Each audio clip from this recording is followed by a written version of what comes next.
Assalomu alaykum.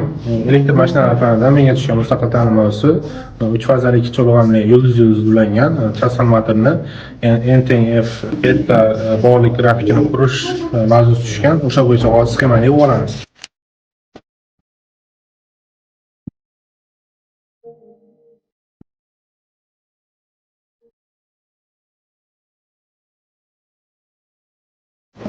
Hozir yulduz transformatorda cho'lg'amli transformatorda yulduz ulab oldik. Bizga ampermetr kerak bo'ladi. Ampermetrni o'zgarish uchun to'qqa qo'yib olamiz. Ampermetrdan kelishi L1 ga. Ampermetrdan chiqishi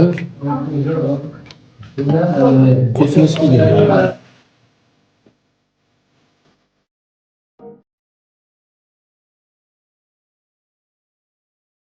Kosinus fidan L1 ga.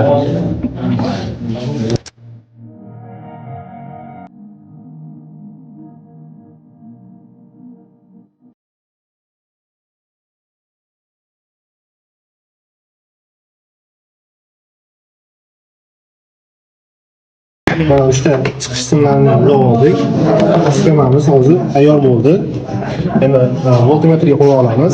Voltmetrda o'zgarishni voltga qo'yib olamiz va kuchlanishni, kirish kuchlanishni o'lchab olamiz.